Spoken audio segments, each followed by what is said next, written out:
So today, we're very honored to have a distinguished panel of three people who I'm going to introduce right now.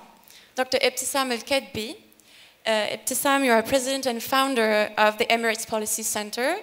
You're also a professor of political science at the United Arab Emirates University. You were appointed in 2015 as a member of the Consultative Commission of the Gulf Cooperation Council, GCC. You were also made in 2018 one of the 50 most influential women in the Arab world, and you received numerous awards. You also made an advisor of the Global Commission for the Post-Pandemic Policy in the UAE. Next to you is Camille Lons. You're a policy fellow and deputy head of the Paris office of the European Council of Foreign Relations, where you work on geoeconomics and relations between China and the Gulf countries. And prior to joining the ECFR, you were a researcher associate at the International Institute for Strategic Studies based both in Bahrain and in Taiwan. And before that, you worked at the ECFR, where you were coordinator of the Middle East and North Africa program. And you've been Schuman Fellow at the European Parliament, focusing on Middle Eastern issues. Next to you is Dr. Andreas Krieg. Andreas, you're a senior lecturer at the School of Security Studies at King's College in London, at the Royal College of Defence Studies, and a fellow at the Institute of Middle Eastern Studies. You spent a lot of time living in the Middle East, the Levant, but also the Peninsula, the Arabian Peninsula. And you were involved in projects centering on Qatar policies, but not only. And we're very, very honored to have you all today on the panel. So let's just get going. I'm just going to give a brief introduction about the subjects that we're going to tackle today during this roundtable. So in English. In a Middle East that's undergoing important reshuffling, the GCC states are seeking to redefine their positions on the regional and international stage by openly practicing multi-alignment strategies. This is something that we're going to discuss. They occupy a major geostrategic position, part of the Indo-Pacific, European and Africa continuum, and they're increasingly leveraging this competitive advantage. Besides their centrality in international politics, it's been reinforced by the major upheavals of the last decade, from the aftermath of the Arab Spring to the COVID-19 pandemic, then the Russian invasion of Ukraine, and more recently the war in Gaza and its regionalization. Between the great power competition, i.e. the Sino-American rivalry, Russian and Indian activism in the Middle East, Iranian and Saudi rapprochement, normalization with Israel and the dynamics opened by the Abraham agreements, and their calculus of partnership diversification, GCC states managed to navigate sectoral cooperation and strategic rivalries to their advantage. In 2025, the direct confrontation between Israel and Iran and the American military intervention in Yemen and in Iran, respectively in May and June, as well as a climate and environmental challenge, are also impacting long-term structural challenges and security for GCC states. In spite of its perceived disengagement from the region, the US remains a key security player, but very recent events that we're actually going to discuss are forcing GCC states to reassess their stance and seek wider and probably deeper security partnerships. So this roundtable is going to analyze all of these regional challenges while also addressing internal transformation on the side, mainly economic, and the use of soft power as leverage and as a lever of international influence. So I suggest that we just dive into the roundtable. We're going to have small presentations by each of the panelists. Each panelist is going to be able to express their angle on the subject for 5 to 10 minutes, and then we're going to ask questions. So Ebtesam, the floor is yours. Thank you. Good afternoon. It's not an easy to come to a panel after lunch, so I'll try to put some caffeine in my intervention.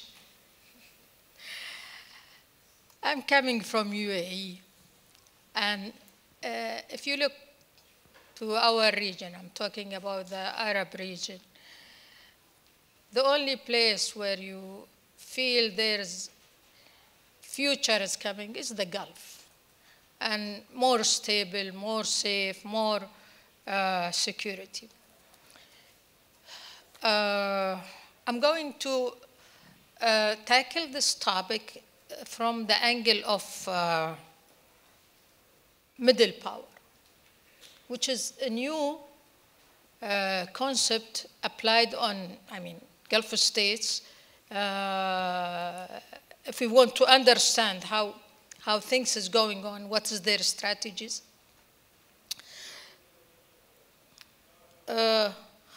Over the past 2 decades, the Gulf states have quietly transformed from regional actors to global middle powers. Here I mention mainly UAE, Saudi Arabia, and Qatar, those whom they invested heavily in the strategies of middle power. So their rise tell us something that important about the changing of the nature of power itself. Today, in this fragmented order, competition between major powers, Trump's tariffs, and this fluidity in the global order. So influence can no longer depends only on military size or the size of the geography, but on strategic agility, connectivity, and credibility. So the Gulf states, mainly the 3 which I mentioned, UAE, Saudi Arabia, and Qatar, have moved beyond their oil economies to become strategic investors, diplomatic mediators, and innovation leaders. Their foreign policy today combine of economic diversification, where you are talking what is their ambition, economic diversification. This is one beyond oil, what they are going to be. Global capital mobility and soft power projection through technology, climate diplomacy, and humanitarian outreach. And we can see this. This transformation has allowed them to move from policy takers to policy shapers. Also capable of setting a regional agenda from energy transition to mediation and reconstructions. So we are having now a new expression instead of soft power. We are using smart power, that you are mixing between the hard power and soft power. So in this polarized world, Gulf states have mastered what we might call smart hedging. You were talking about hedging, engaging all major powers without becoming dependent on any. This is now the new strategic move what they are. So they are maintaining a defense partnership with the United States, energy and infrastructure ties with China and India, and growing technological investment relation with Europe, US, and Asia. So not only soil power, they put their eggs on it. This is the new strategic. So this strategy also is not opportunism. It is deliberate pursuit of autonomy in an era where a global alignment are fluid. So the Gulf ability to act simultaneously across multiple centers has made it a pivot zone of a global diplomacy. So yes, I would say we have pressure from US to align, not to align with China. We had a lot of pressure on technology, not to take from China, mainly China. But we managed, I'm talking about UAE mainly, because we had that on the 5G, on AI, not to take from China. So also, they are using connectivity as a tool power now. So power today is measured not only by weapon, but also in connectivity. And they were so successful in that. Project like IMEC, which is India, Middle East, Europe corridor, which of course has been stopped by war in Gaza, but this is one of those connectivity corridor. The development road, UAE, Qatar, Iraq to Turkey, and also emerging Red Sea, Mediterranean transport, and energy routes those are examples of Gulf translating geography into geoeconomics. These corridors link continents and markets, but more importantly, they embed the Gulf in global value chain, turning it into a crossroad of commerce, energy, and data that others depend on.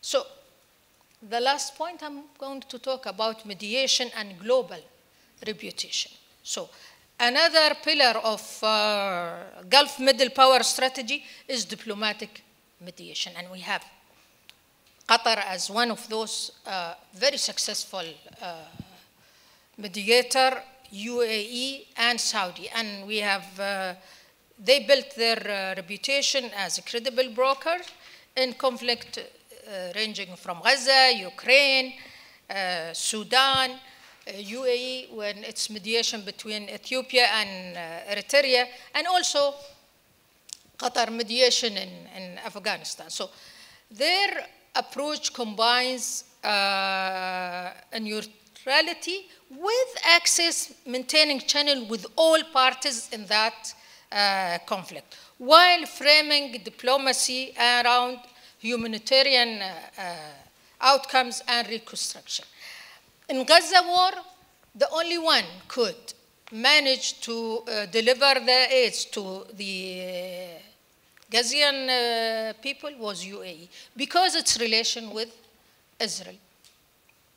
That shows somebody today talked about the Abrahamic Accord and it's going to die. It's not going to die. It's not. It's an idea about interfaith, interconnectivity. So yes, the implementation from Netanyahu wasn't good, but it means here, if you want to live in this region, you cannot live without interconnectivity. If the Israeli wants to stay in this region, they cannot go beyond that if they did not fix their relation with the neighborhood. And that was the idea of Abrahamic Accord. So this repetition capital enhanced their international legitimacy and reinforced their role as a stabilizer than spoiler in a volatile region. And that's what makes us telling in the beginning that this region is it's maybe the only spotlights the whole region now in dark. Look to Libya, Sudan, Syria, Lebanon, Gaza, wherever you go, the people hope still not stable region. But Gulf is, that's why the Gulf is mediating. They cannot, their development project cannot work if this region on fire. That's why they are trying to put fires in the region so their model and projects can work. Thank you, Ebtesam. You actually anticipated one of my questions, but for now, I'm just leaving the floor to Camille. Camille, you're going to focus your presentation about the relations between the GCC and Europe, and maybe tackle a little bit GCC China or GCC Asia. Thank you, Anne, and thank you to the FMES for gathering us all together here. So Ebtesam gave us a good perspective on how Gulf countries, I mean, it's a UAE perspective here, but it's something that you hear also in other big GCC powers, especially Saudi Arabia, UAE, and Qatar, on how they see themselves as both regional powers, but also middle powers in a changing global order. And so I'll try to make a few points on what that means for us as Europeans in terms of how we engage with these powers. First, before that, I'd like to insist really on the points that you made about I think it's important to really measure the shift that we've seen in the foreign policies of these Gulf powers over the past 10 to 15 years. This is actually a very rapid transformations from countries that are rentier economies that were regional powers, but still a bit self-centered, and that have shifted to really being extremely influential on the regional scene, able to shape developments across the Middle East region, but also increasingly seeing themselves as global powers that have an ability to speak also to big powers, that have an ability to shape debates on global issues, to invest also in new technologies and future sectors. This shift is extremely radical, and it's been really happening, I would say, following four key drivers. A first driver, I would say, are the regional developments, and especially the Arab Spring. This has been, after 2011, a kind of, it's been perceived by Gulf states as a major regional earthquake, with seeing some countries in the region being toppled by protests. And so this has pushed the Gulf states to really try to shape actively their regional neighborhoods in a way that they had not done to the same extent before that, and deploying massive financial tools and political tools to influence regional developments. So the Arab Spring has been a major kind of shifting moment in that front.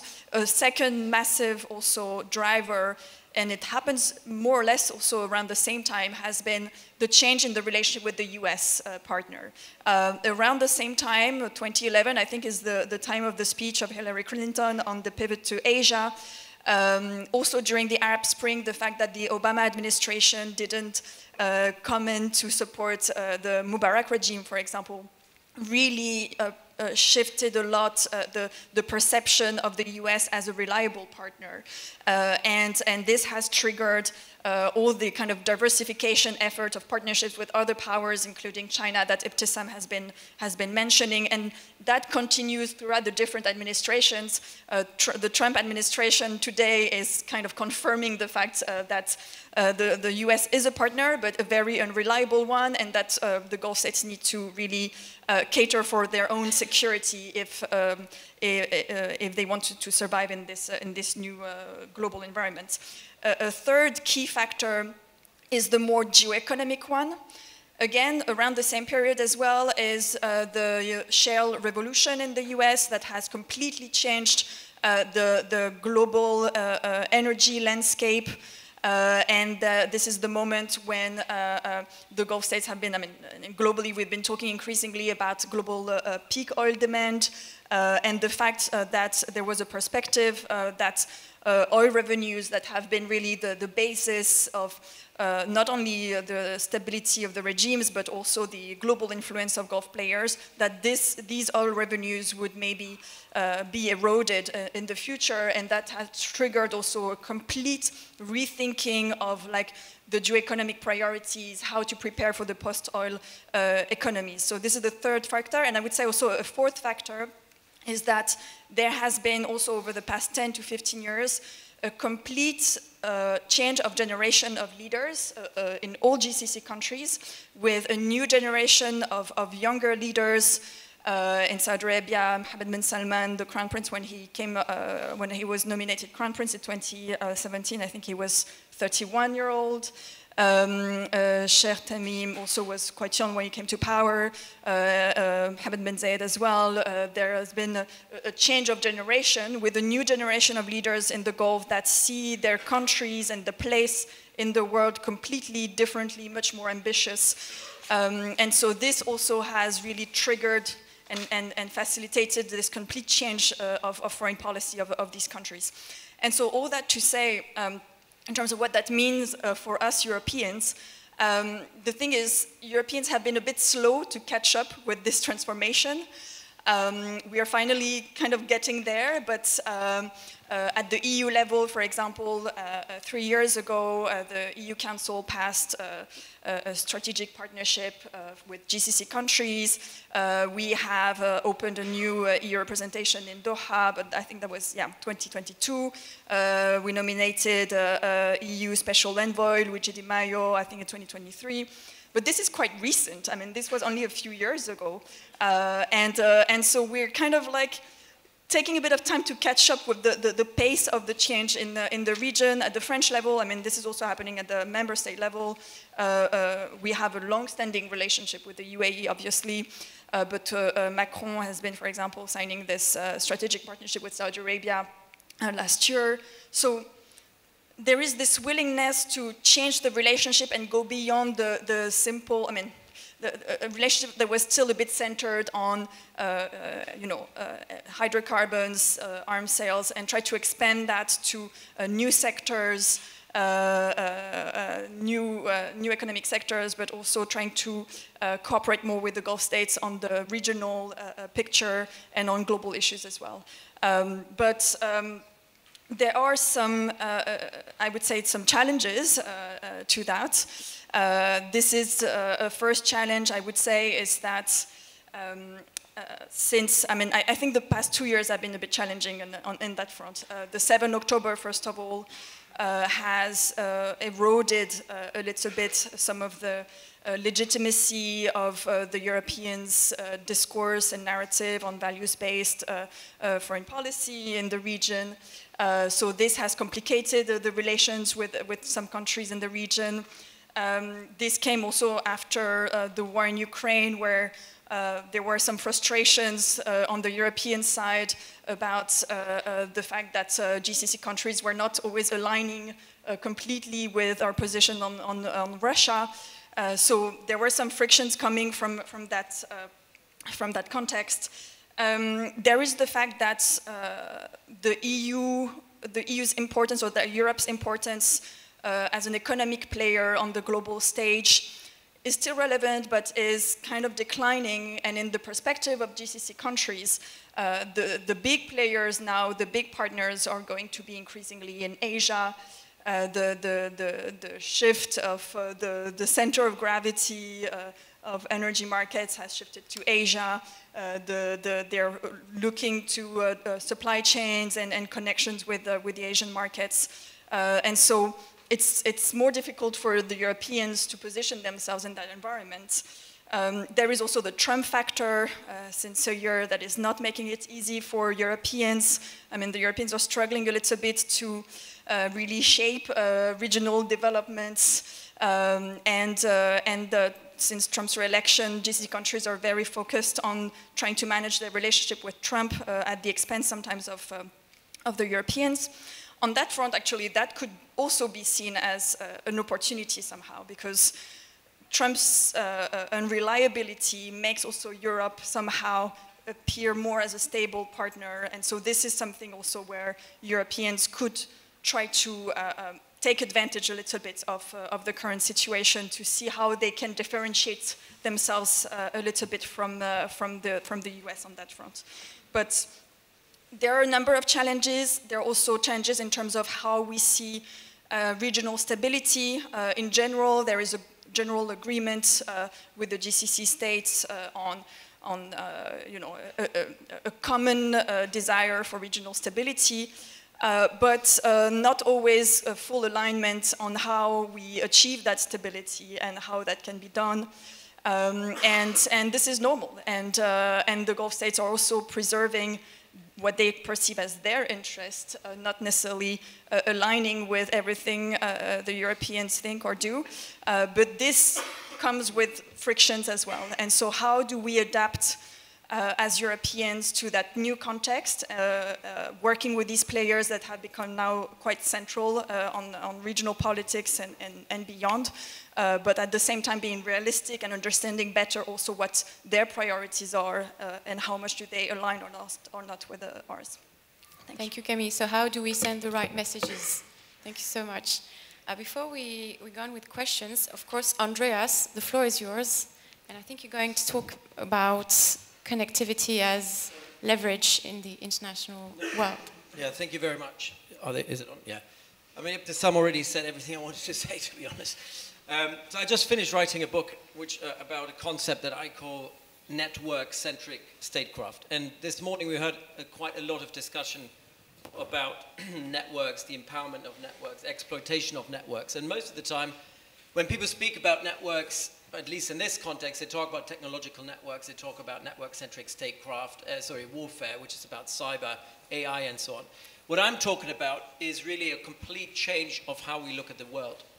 The problem is, for most people, especially in Europe, and I think that's a particular European continental problem, partially UK, but in Europe, we look at the world still through the lens of states, and still through the hierarchies of state, which is civil service, the military, and we look on conflicts within the boundaries of states. That's not necessarily how the Gulf states look at the world. And the fact being, obviously, that the Gulf states strategically are very different. They have adopted a lot of the bureaucracies that the West has brought to them, and have created some hybrid state where you have the hierarchy of state in the way that we have it here. But they also have these informal networks that run the country, that make them very agile, that allow for connectivity, that make politics extremely personalized.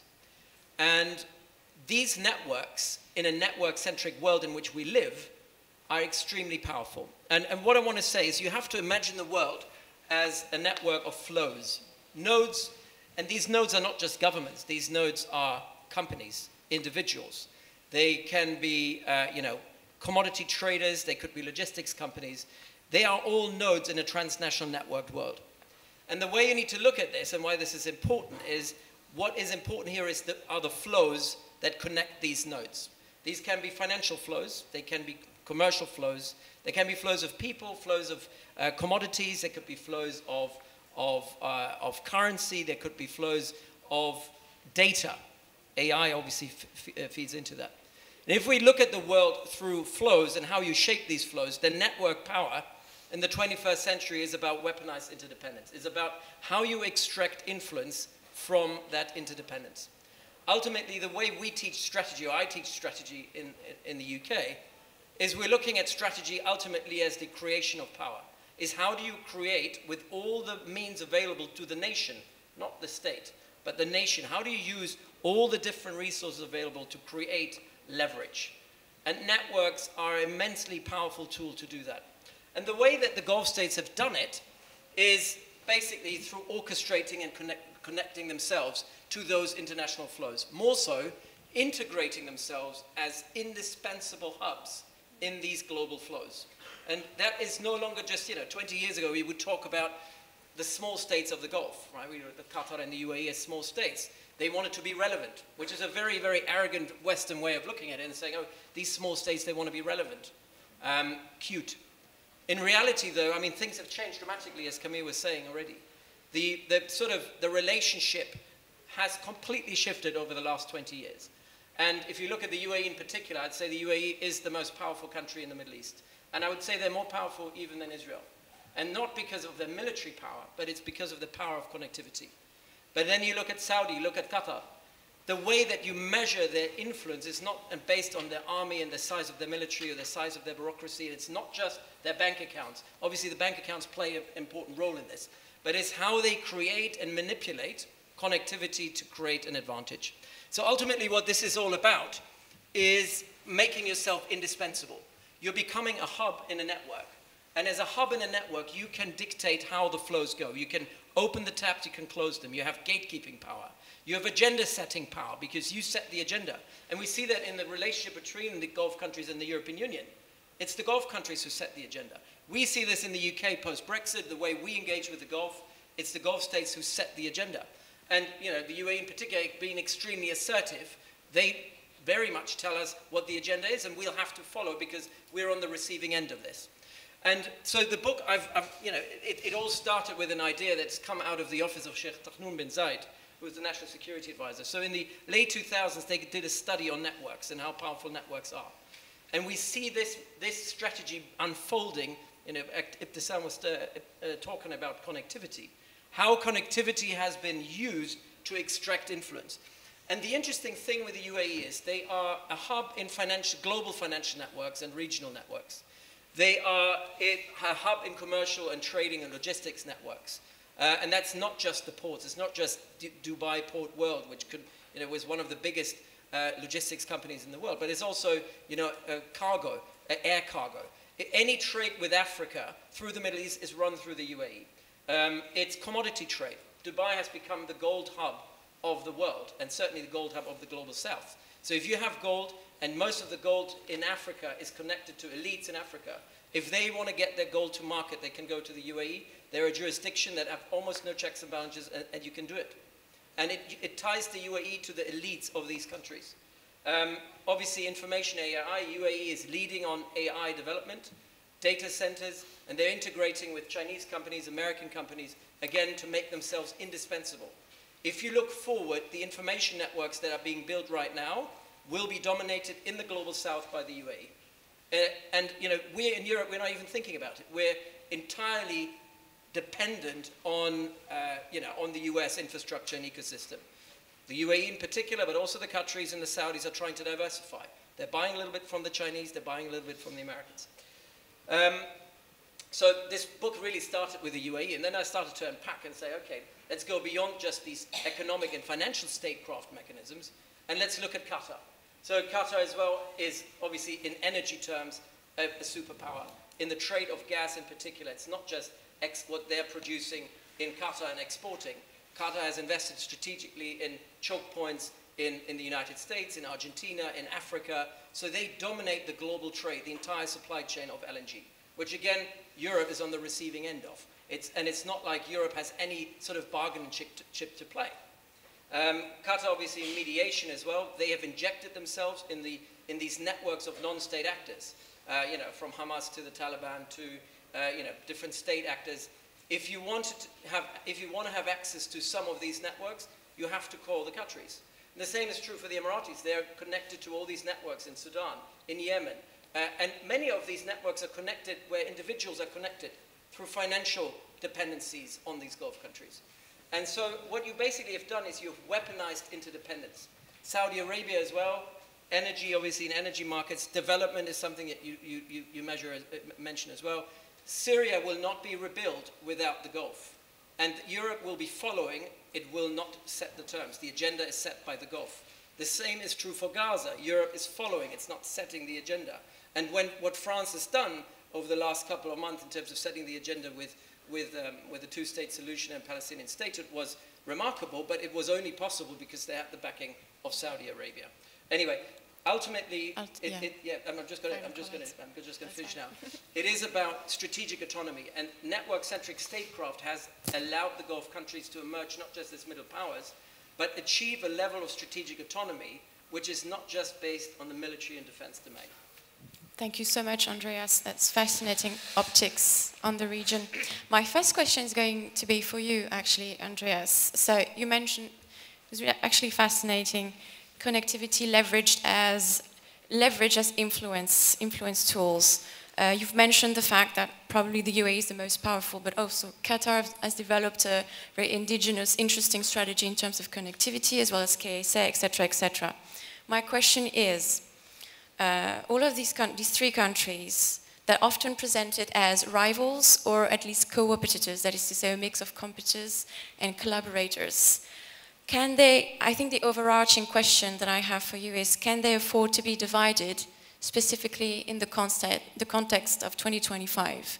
Can they afford to be divided, and can they afford to be rivals in this run for connectivity, in this run for leverage on the international stage? No, rival is a strong word. They were rivals from 2017 to 2021. But I think the developments since Al-Ula, when the Gulf states reconciled, has been quite remarkable. For me, remarkable, because I thought there was no way that they would get back to a level of intimacy that they have achieved now. I mean, what was remarkable for me on the 10th of September was the entire elite and leadership of Abu Dhabi and Dubai came to Qatar the next day, shaking hands and pledging support to Qatar. That was remarkable in the context of the blockade of Qatar. But I think what we're also seeing is a realization that obviously together they have complementary networks. It is where these networks are not complementary but competitive, where there is still friction, obviously. But we're now at a state of negative integration, not vis-a-vis Iran, as the Americans always wanted it to be, but negative integration against Israel as the most destabilizing power in the region. And it's about stability and it's about development. These countries can only develop and they can only prosper with regional stability. So warfare and escalation is not in their interest. And here they're up against, and I shouldn't say it's not necessarily Israel, but it's Netanyahu's Israel that is unpredictable, is unhinged, and is a country that, for the Gulf states at least, seems to have no boundaries. So in this kind of context, I think there's been a negative integration where they're willing to pool their networks. And that's particularly important in the context of Washington, because in the Trump administration, you have a president who works through networks as well. It's the informal statecraft in Washington right now that dominates Middle Eastern policy. And all of the Gulf countries, Qatar and UAE in particular, have integrated themselves intimately into these networks around Trump. And they're influencing policy and they're working together to kind of against pro-Israel networks. And I think that's a remarkable development considering where we were 5 years ago. Thank you. Yeah, Ebtesam, of course.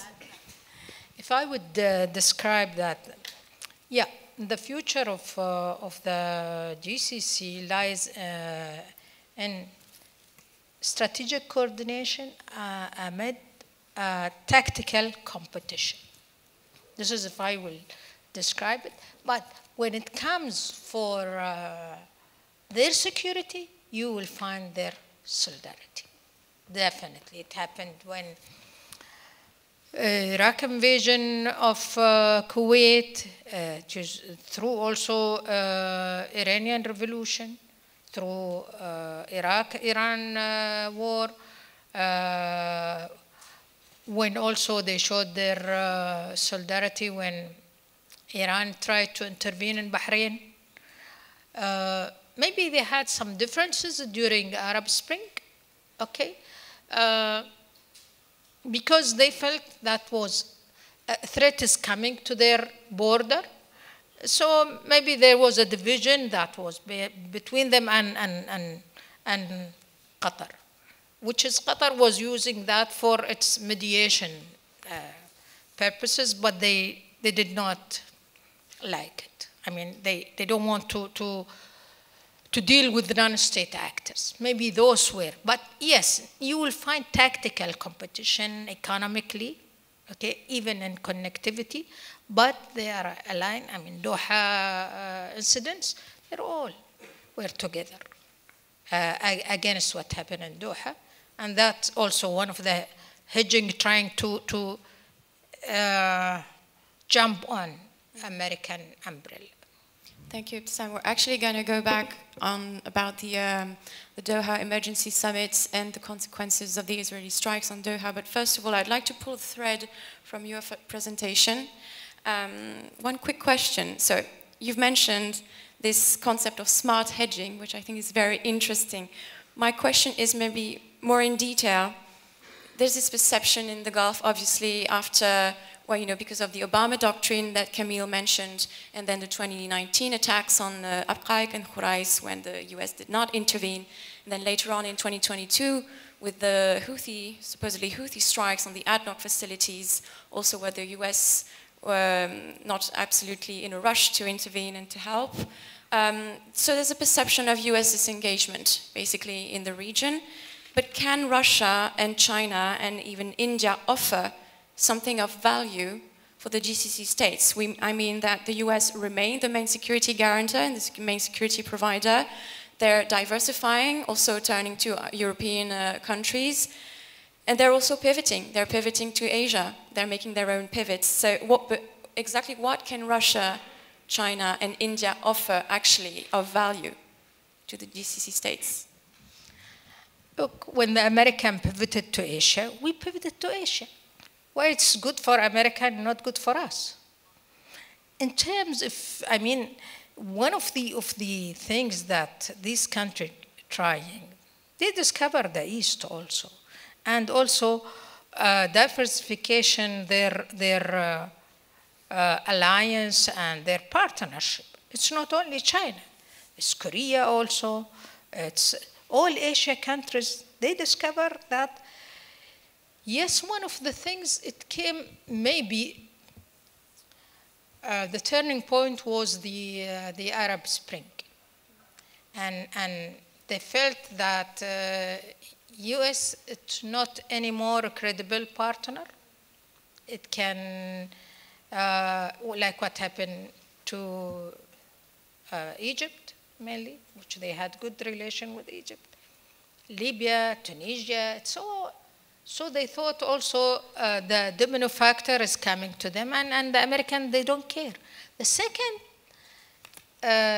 incidents when Iran attacked Baqi' and attacked UAE tankers, and US didn't do anything, and they pretend they didn't see anything, which we were sure that their satellite saw everything, but they did not move.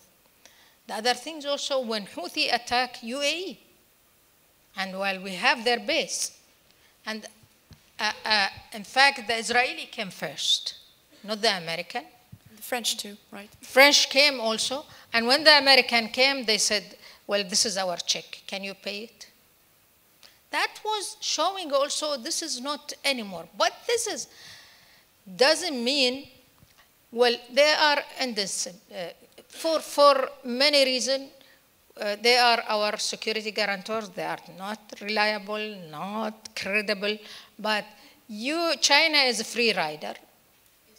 Is it still a free rider? Free rider. China is a free rider, and they don't want. It's their main target is economy. The Chinese wants the economy. They want to go ahead with their initiative Belt and Road. And we are also, I mean, many of our ports, they are aligned in that initiative. At the same time, we have this IMEC, and that's what I'm saying, is we are not aligning only with one partner. Europe is partner, US is still a partner. When also we had this, when we did not put all our egg in the American basket, we had the strategic partnership with France on AI. And that's also shows that diversification of our source of AI. But Russia, look, Russia will not guarantee our security, but you have to understand our position towards Ukraine, okay? It came from the angle that your enemy shouldn't be my enemy. And we can play as mediator in that conflict rather than taking one side. Also, we see that double standards from Europe towards our cases in the region. Gaza shows, okay? Palestinian issues shows, okay? So we thought, okay, we are in a good shape with Russia. Yes, we did not agree for what happened. Like we don't agree to any invasion when we stand, all of us, against Saddam invasion of Kuwait. But we have some interest with them. I mean, American wants you that my enemy should be your enemy. Why? Or either my way or there is no way. Cannot be. We want to be good with everyone. This is when networks can succeed, connectivity can succeed. If you align yourself with one player only, you lose. Thank you, Ebtesam. Thank you so much. Now, I have a question that actually any one of you or all of you can answer. It's related to the consequences and actually the lessons that the GCC states must learn from the Israeli strikes on Doha, following also the emergency summit in Doha. So my question is a bit provocative because I kind of know the answer. We're not under the Carter Doctrine, obviously, but it's just to trigger thought and trigger your reactions. Because in a very short amount of time, we saw the Israeli strikes on Doha, and then after the executive order taken by the Trump administration on Qatar. So can you help us see, can you help us understand where we're at? Can you help us understand, is it the end of the Carter Doctrine? Is it Carter Doctrine 2.0? What is happening? What is the relationship of GCC state, and maybe specifically Qatar, to the US, to their traditional security guarantor? And second question for all of you, can GCC states foster their own security architecture, and what would that look like? I read an interview of Abdulaziz Sager, who said that they could resort to activating the Peninsula Shield Force. Do you see that happening, and what would it look like? Open question.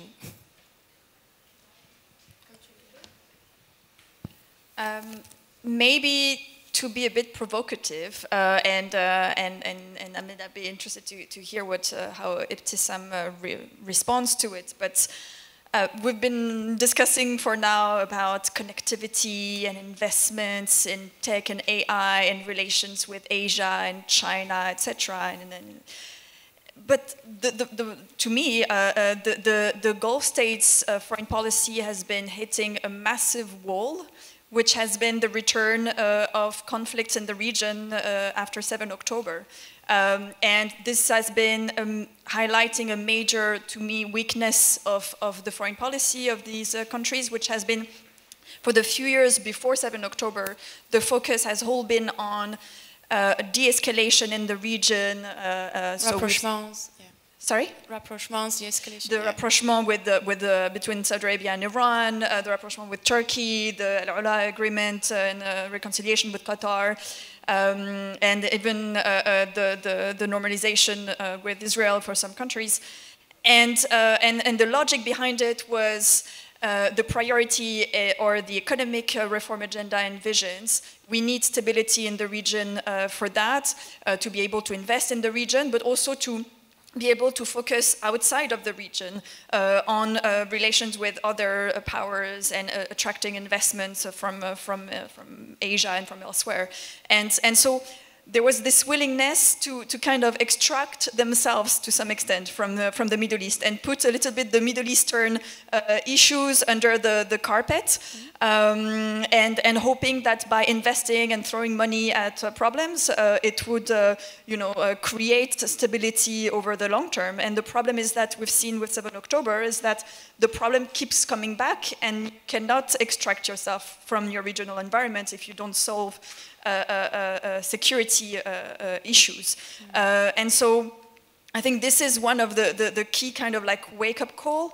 And to some extent, and again, I'd be interested to hear what Ebtesam says, but I feel here that there is a bit of hesitation, or the Gulf countries are struggling a little bit to develop a vision of what to do next to address those regional challenges. The rapprochement with Iran has been actually quite fruitful because it has helped limiting full escalation that could hit GCC countries. But there is no real vision of what do we do next in terms of engaging with Iran. It's mainly about trying to contain to some extent. The same thing a bit for the Houthis and the way the Saudis have been managing the relationship with the Houthis. Same thing also with the Israel-Palestine issue. There is a bit of lack of vision, and I understand it also comes from a feeling of not being able to really shape the developments, because at the moment Trump is the one key actor who has really influence on what is happening. But again, like a bit of a lack of vision of what to do. And same for the relationship with external powers. I mean, we talked about China, etc. Like before 7 October, there was this idea of, we're going to diversify our partnerships with other powers. The China card was useful to leverage to sometimes obtain things in the relationship with the US as a kind of bargaining tool. But that was easy to do when you're in a period of relative stability in the region. But when you have the comeback of high-intensity confrontations in the region, the Chinese were nowhere to be seen. And so that also highlights how much the Gulf states are still quite dependent, actually, on the US. And so, yes, they are trying to develop that strategic autonomy, but it's definitely not there yet. What you're saying is that there's a sort of strategic discrepancy in their way of thinking, their regional and international strategy. I feel that, Andreas, you have something to say about that. Yeah, no, so so the caveat to what I said before is there the three... Sorry, guys, very quickly, because after that we have a bit of time for questions. Very quickly, Andreas and then Ebtesam, sorry. Okay. Yeah, time is running. There are the 3 Ds, defense, data, and what was the other one? Defense, data, and I forgot the third one that I had written down here. Oh, dollars, the dollar. These are the 3 sort of dependencies that the Gulf has, and they haven't found a way around them. So that means the limits of their strategic autonomy are their dependencies to the United States in these 3 domains. But, so on Iran, I think the rapprochement has been more meaningful than anybody expected, especially the relationship between Saudi and Iran. And going back to the issue of connectivity, and that's something someone in Abu Dhabi taught me recently. Even with the Abraham Accords, Abu Dhabi, Saudi, Qatar, none of the Gulf states have a real meaningful channel of communication with Israel. Israel is not trying to integrate effectively into the region. They don't want to be, under Netanyahu, connected to this part of the world. They have a bunker mentality. The difficulty with the Iranians are difficult. Yes, you want to contain them, and yes, they have been degraded, and there might be some in the Gulf who like that. But they certainly don't like the escalation that came with it because it's unpredictable. But at least with the Iranians, you have a way to speak to them. There are channels. Even in the UAE, there's connectivity with the Iranians. The Iranians use companies use the UAE for all kinds of finance, trade, commodities, and whatnot. So there is a relationship. You can speak to them. You can't speak to the Israelis.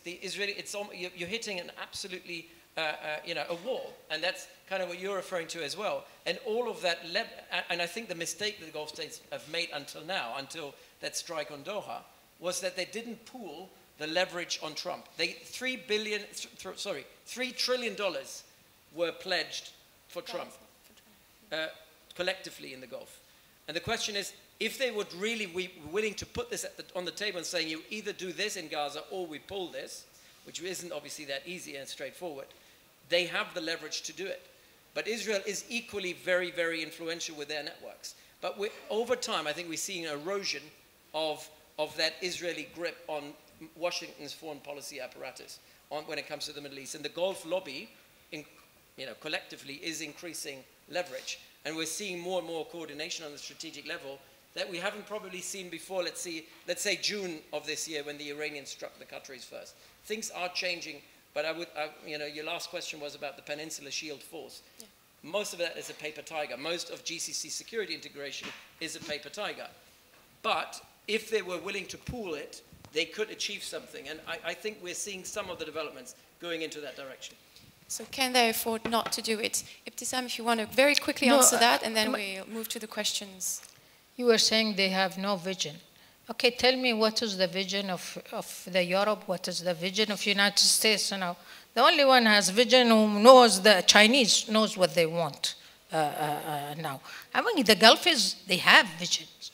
They have 2030, UAE have 2071. They know what they want and achieve. Okay, their weakness is the security weakness, and they tried to fill that gap by reconciliation with Iran because they know that they cannot counter Iran or face Iran. And if they will, the United States will not side beside them. This is we have seen in Yemen. So that is also how to manage their security issue. They have a vision by reconciliation with all of those, putting the fire, not because they are opportunists, because also for how many money we put in this region?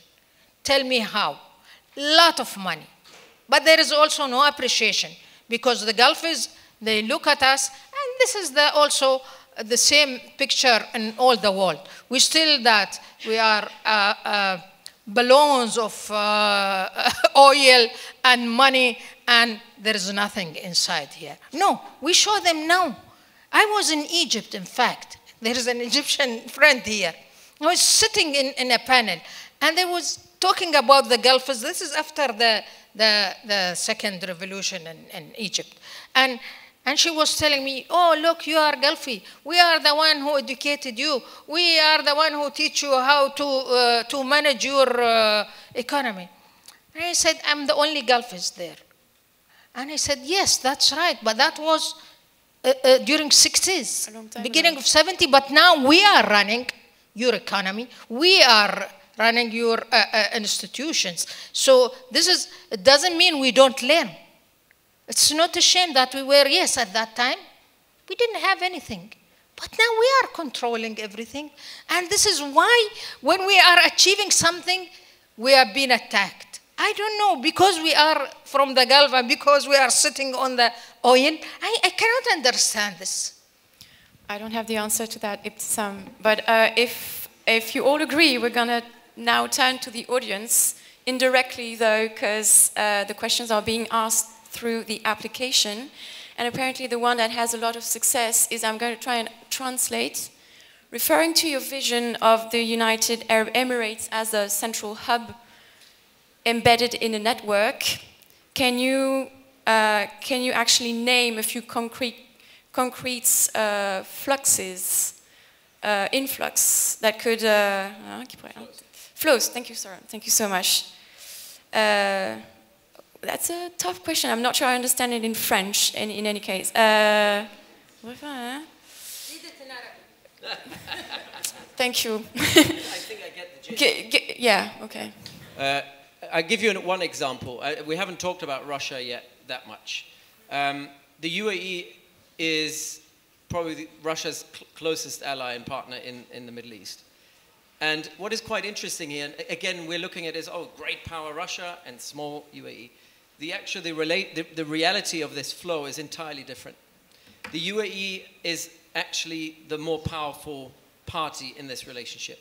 And the reason being is Russia's entire Middle East strategy and its connectivity to Africa in particular is managed entirely through choke points in the UAE.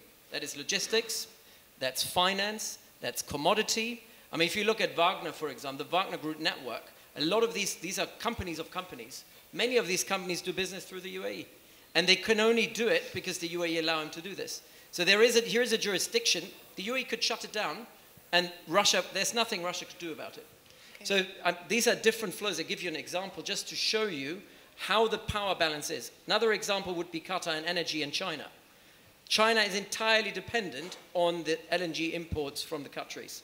Qatar needs nothing from China. There's nothing that the Chinese are providing the Qataris. So if the Qataris wanted to use it offensively, which they haven't, they could just close that gap, close that choke point, and China, there would be nothing that China could do about it. So, and that kind of just shows you how the leverage in a networked world, how it works. It's really not about size. It's really interesting. Thank you so much. And actually, that was the gist of the question. So I'm going to take on not the second, but the third question, because it allows me to tackle a subject that I haven't had time to actually ask you guys, the effect of climate change. We know that the region is subject to cross-cutting challenges, chief among them, probably the effects of climate change, desertification, etc., etc. What are their strategies? Can they afford their strategies? We mentioned the visions. 2030 visions. Now we're seeing that MBS is starting to talk about the 2040 visions or 2050 visions because, but I mean, time is running, and I'm thinking that they're aware of that, and probably they have to reshuffle their strategies and sort of rescale them. What is their strategies in front of such cross-cutting challenges as climate change and desertification, and can they afford to sustain them in the long run? That's an open question for either of you, if you can answer. Well, look,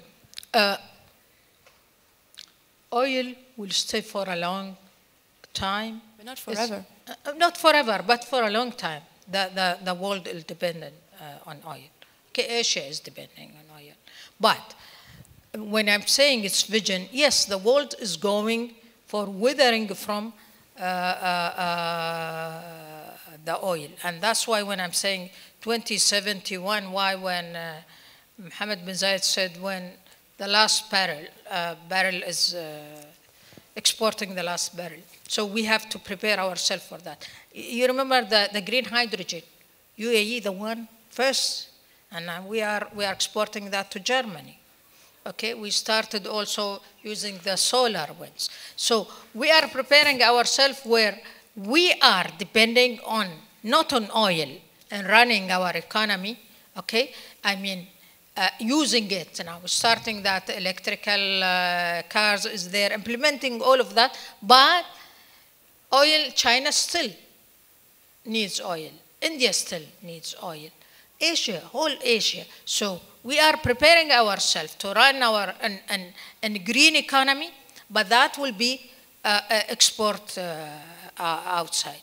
And I think holding that the climate change, the COP, that was, I mean, in an oil country. This means how credible, and you are really credible in going in that way. Any comments? No? On to the next question. So, yeah, this question about the NEOM project. Oops, where has it gone? Okay. The NEOM project in Saudi Arabia, isn't it becoming a bit too ambitious for MBS? Could it become too expensive?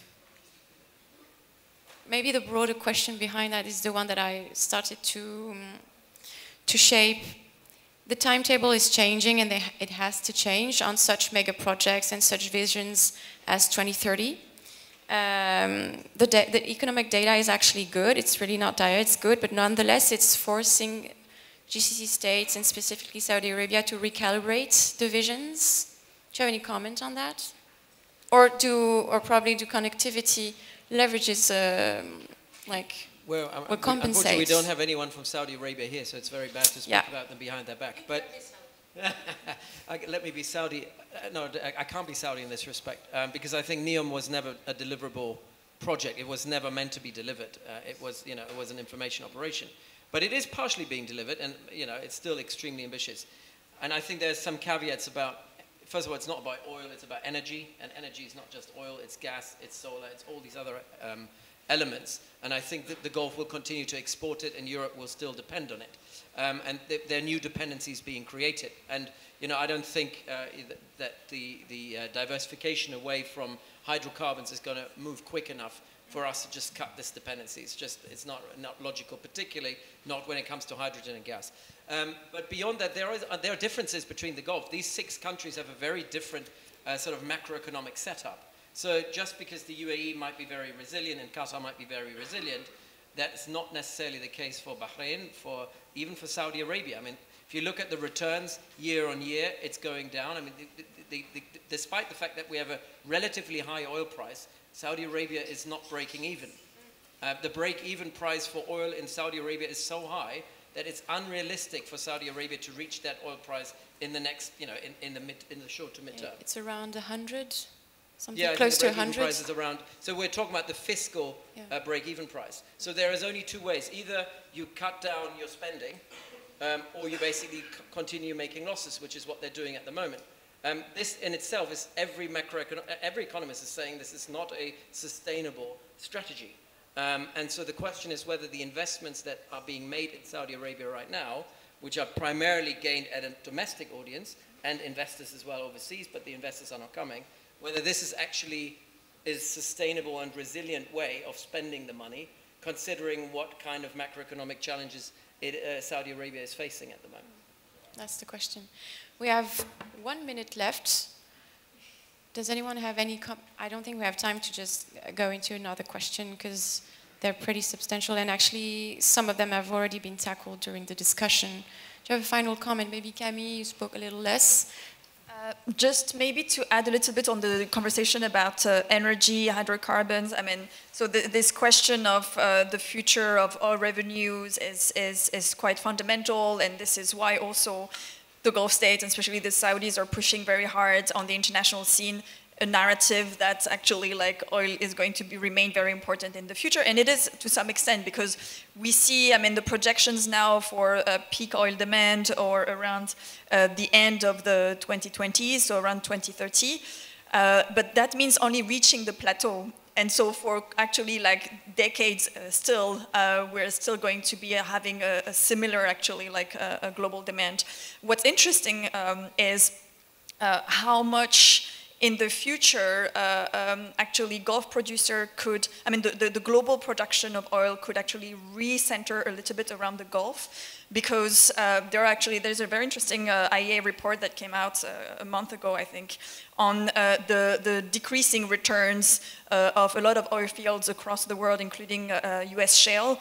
Because the Gulf production of oil is actually one of the cheapest in the world and the greenest, if you can say so. And so there are good chances actually that in the future, in the coming couple of decades, the global production, and as prices go down a little bit and some producers go out of or kicked out of the markets, the production concentrates a bit more on Gulf producers. And so that could actually reinforces a little bit the centrality of Gulf states on global oil markets, which is an interesting thing to note. Thanks. Thank you, Camille. Interesting final comment. So thank you, everyone, for your very new and fascinating insights. I hope it's been profitable to the audience.